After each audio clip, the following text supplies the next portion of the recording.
are some things that I don't understand. Some things I can't come to grip with. Sometimes I just look out in the world and think, why? Why me, God? Why this situation?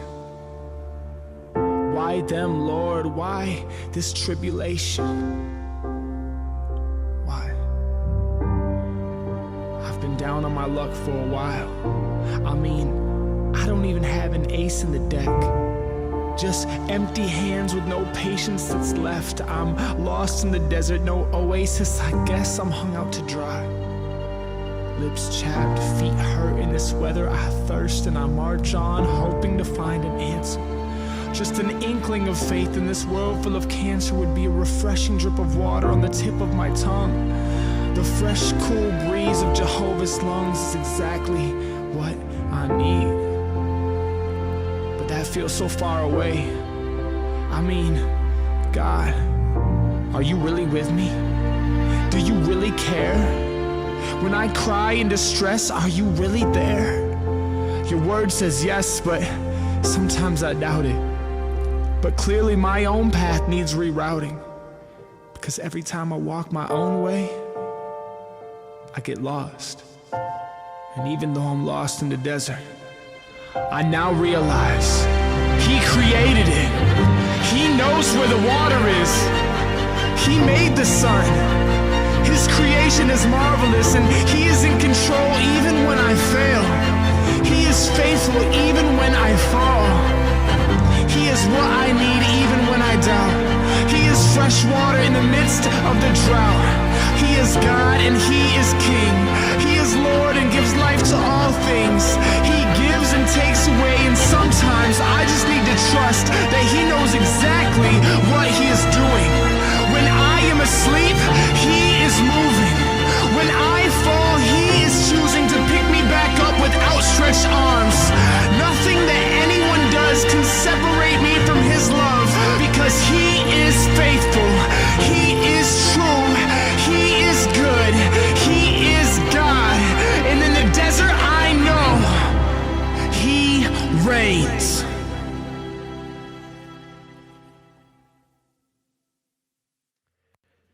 So in October of 1993, Michael Jordan bid a tearful goodbye to the Chicago Bulls. He had just won 3 consecutive NBA championships the year before in the Barcelona Olympics. The Dream Team, they won the gold medal. But he said goodbye, and it was a little strange. The whole world sat up and watched, because he signed a contract with a minor league baseball team, and he played baseball for a year. Wasn't very good, didn't have very good batting average. But after a year, he came back with these words. He said, "I'm back." March 18th, 1995, he rejoined the Chicago Bulls. They won 3 more consecutive NBA championships. Now, it's very clear that when he played the first time, it wasn't because he had lost any basketball skills. I mean, he was still at the top of his game. Some would say he's the best player that's ever played. But maybe he had lost a bit of drive. Maybe he lost a little fire in his belly. And without hunger and without a fire in our belly, without a passion, it's very hard to do our best at virtually anything that we might put our mind to. Sometimes this loss of power, this loss of something within, sometimes that's called burnout. I have a friend who pastored church. Let's do this, Jose.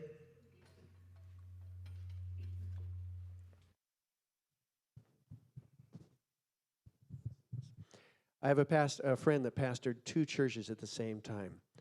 For 5 consecutive years, he went from church to church every Sunday, preached in both places. At the same time, he decided to build a house. So every day off, every vacation for several years, he was doing nothing but building the house.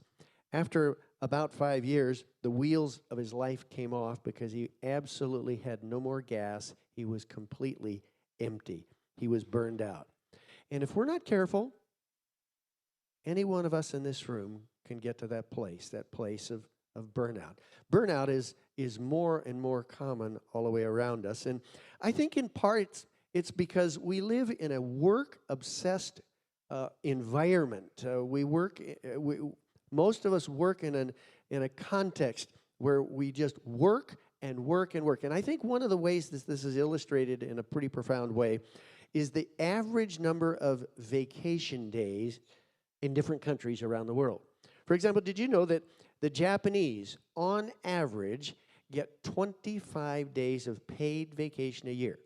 That's not weekends, that's paid vacation. They're not even the top. Did you know that in Brazil, the average number of vacation days are 34 days? Again, that's not weekends.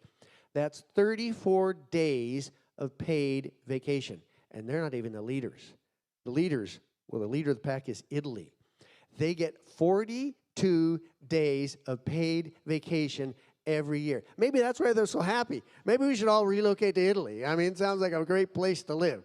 But the really depressing part of this statistic, for those of us from North America, the really depressing part of this statistic is the average number of paid vacation days in the U.S., 13. 13. We live in just a work-obsessed world.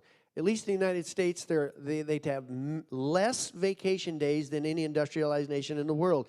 And I think this is one reason, the intensity of work that we hear more and more about burnout. When I was growing up, I think I lived in a fairly typical home. And my dad, he was climbing the corporate ladder, and every so many years, he would get a new job. And instead of taking the vacation that he'd accrued in his previous job, he would begin his next job, skip the vacation, go right to work. It was work, work, work, no rest at all.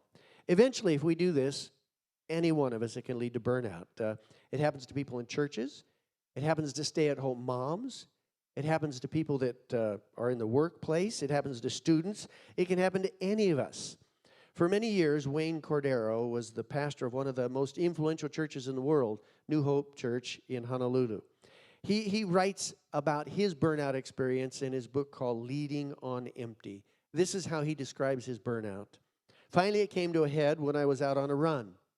1 minute I was jogging along the sidewalk, and the next minute I was sitting on the curb, sobbing uncontrollably. I couldn't stop. I didn't have a clue what was happening to me. Somehow I made it through the speaking engagement that night and limped back home to Hawaii. Back home again, my situation seemed to go from bad to worse. I began developing physical symptoms, erratic heartbeat, difficulty breathing, insomnia. It wasn't until Wayne visited a counselor that he discovered that he was in full-blown burnout. Now, some of you know what this is like because you've experienced it. For those that haven't experienced it, burnout is like hitting a wall when you're running. Marathon runners talk about hitting a wall. It's a barrier that's almost insurmountable to cross once you hit it. And burnout can be like hitting a wall in a marathon.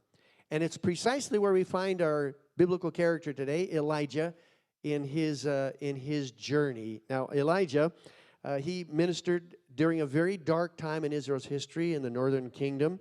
Some of you may recall that Israel divided into two kingdoms, the northern kingdom and the southern kingdom. The northern kingdom comprised of 10 tribes, the southern kingdom of 2 tribes. For most of its history, the northern kingdom was very wicked, very, very far from God. And during the time of Elijah in particular, Elijah ministered during the time when King Ahab and Queen Jezebel ruled, and rampant immorality. And in the midst of this very dark time, Elijah challenges Ahab to sort of a test of the gods event. It's going to be really an amazing thing that we're going to see this morning. It's on Mount Carmel, and Pam and I get the honor of leading a trip to Israel in just a few weeks, and we're going to be on Mount Carmel. And it's amazing when you actually get to walk and stand and be on these places that are described in the Bible. Someday we hope to lead a trip from ECF. We've got 24 going on this trip. It's going to be amazing. Well, Elijah, he told Ahab to gather all the 450 prophets of Baal and the 400 prophets of Asherah on this mountain. And when they gathered on the mountain, they were going to have a contest. They had 2 sacrifices, one for the prophets of Baal and Asherah and one for God. And the prophets of Baal and Asherah were going to cry out and send fire from heaven to light their sacrifice, or the prophet Elijah was going to call on God to send fire. And so first, the prophets of Baal. It's really quite a funny story. It's a fun story. It's a very fun, because they call out to God, to Baal, and quiet, and nothing happens, and they get more loud, and I just kind of see Elijah off to the side on a hill, looking kind of with a blade of grass in his mouth, leaning back, and he's saying, hey, maybe your God's asleep, or maybe he's gone on a trip and you need to find him, maybe he's lost, Basically, that's exactly what Elijah says. And then these prophets of Baal, they amp it up, and they start cutting themselves, and they're bleeding and ranting and raving, but still no fire from heaven. So toward the evening time, Elijah stands up, and by this time, the prophets of Baal and Asherah, they're just, it's been silent. So Elijah takes water, pours it over the altar, has other people, more water, 3 times. The water's running everywhere. The sacrifice is absolutely drenched. And then he prays this simple prayer in 1 Kings chapter 18, verse 36. At the time of the sacrifice, the prophet Elijah stepped forward and prayed, Lord, the God of Abraham, Isaac, and Israel, let it be known today that you are God in Israel, and that I am your servant, and doing all these things at your command. Answer me, Lord, answer me, so these people will know that you, Lord, are God, and that you're turning their hearts back again. Then the fire of the Lord fell and burned up the sacrifice. Now, can you imagine what that was like? They've been waiting, these people, all day for something. All of a sudden, he prays, and then zoom. This would have blown you away. The wood, the stones, and the soil, and also licked up the water in the trench. And when all the people saw this, they fell prostrate and cried, the Lord, he is God. That's kind of a chant, huh? The Lord, he is God. Pretty amazing, right? You guys are pretty quiet. Why don't you say that? The Lord, he is God. Come on, give it. The Lord, he is God. Oh, come on. You've just seen a huge fire from heaven, okay? The Lord, he is God. There was a huge spiritual victory. God just demonstrated his reality, his presence, his power, and it was just amazing. A spectacular display of spiritual power. But usually, or oftentimes after you have this great spiritual high, sometimes, actually I've experienced often, it can be followed by a spiritual low.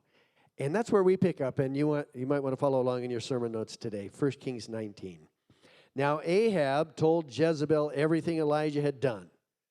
So Ahab goes to Jezebel, and how he had killed all the prophets with a sword. So Jezebel sent a messenger to Elijah to say, may the gods deal with me, be it ever so severely, if by this time tomorrow I don't make your life like one of them. In other words, dude, you're going down, I'm going to kill you.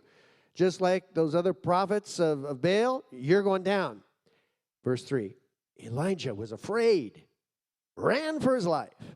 When he came to Beersheba in Judah, he left his servant there, while he himself went a day's journey into the wilderness. He came to a broom bush, sat down under it, and prayed that he might die. I have had enough, Lord, he said. Take my life. I'm no better than my ancestors. Take me. Kill me. Now, this has to catch our attention. So Elijah has this tremendous spiritual victory, defeating these prophets in this amazing, epic spiritual encounter. And now just almost hours later, he is in the depths of despair. And I see in this passage some clear signs. Man, he was toast. He was burnt out. First of all, in verse 3, it says, Elijah was afraid. Now, doesn't that catch your attention. He just a short time before, with great courage, was confronting these prophets of Baal and Asherah. And now, suddenly, he's afraid, fearful. Why? Well, I think emotions running wild is one sign of burnout. You're suddenly up there, then you're way down here. Those emotions running wild, that's a sign of burnout. Pastor Wayne Cordero was talking about, he was jogging along, and all of a sudden he's down on the curb, bawling, crying, and he doesn't know why. Second sign of burnout is in verse 4. Elijah prayed that he might die. Now, if we're praying that prayer, it's a pretty serious situation, friends. I'm thinking that he is not in his right mind. The prophet was at his rope emotionally, spiritually, and physically. And I think being at the end of our rope is another sign of burnout. A third sign of burnout is in verse 5. Then he lay down under the tree and fell asleep. I mean, he was totally, absolutely exhausted. Complete exhaustion can be one very clear sign of burnout. Wayne Cordero goes on to identify some other possible signs: hopelessness, frequent tears, having difficulty concentrating, having trouble making decisions, insomnia, lowered energy levels, and general irritability.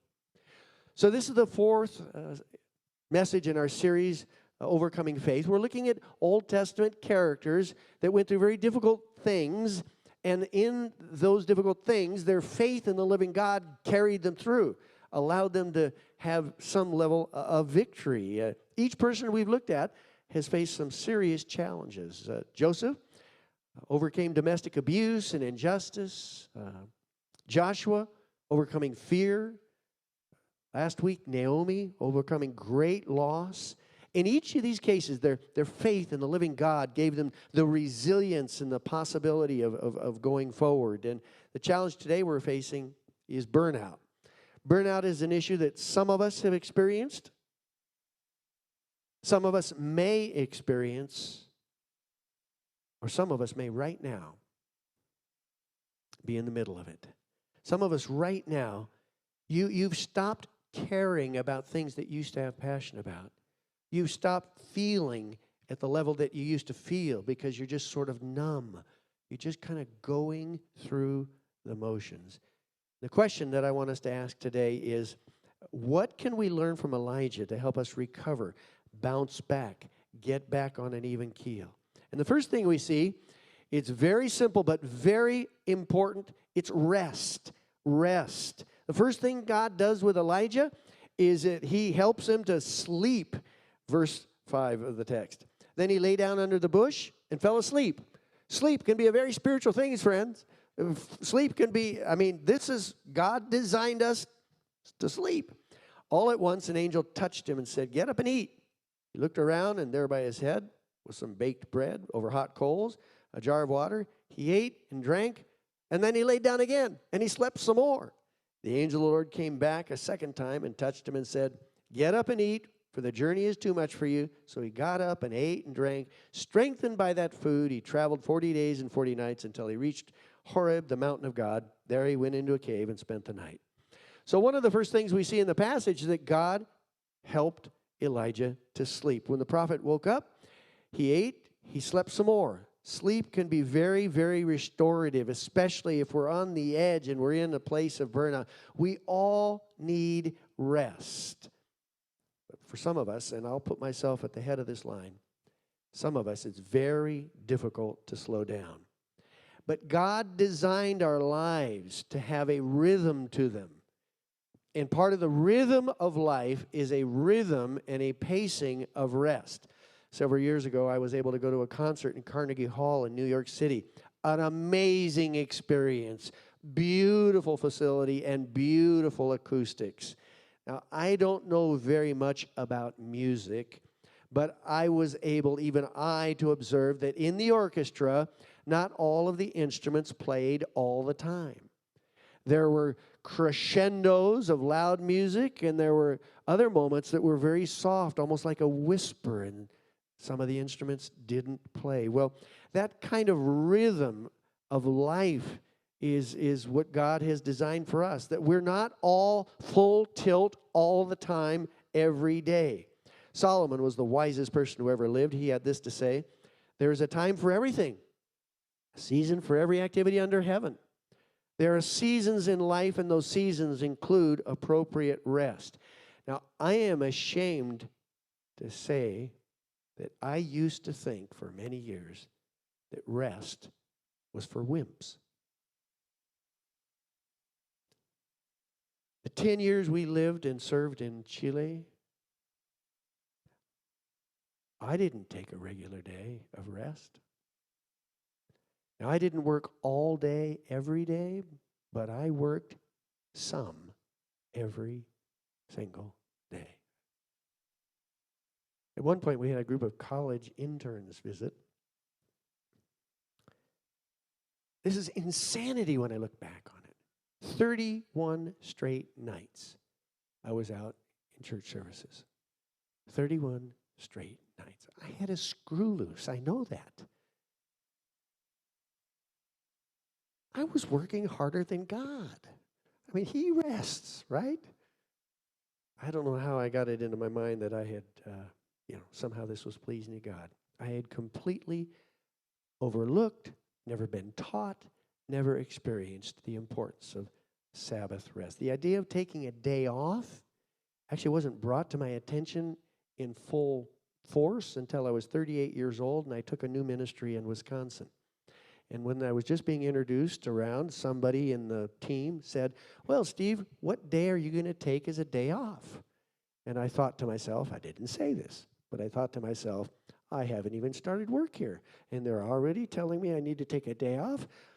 Who do they think I am? If I stand for anything, it's hard work. I don't take days off. What are you talking about? I'm glad I didn't say that. I said, I think I'll take Fridays off.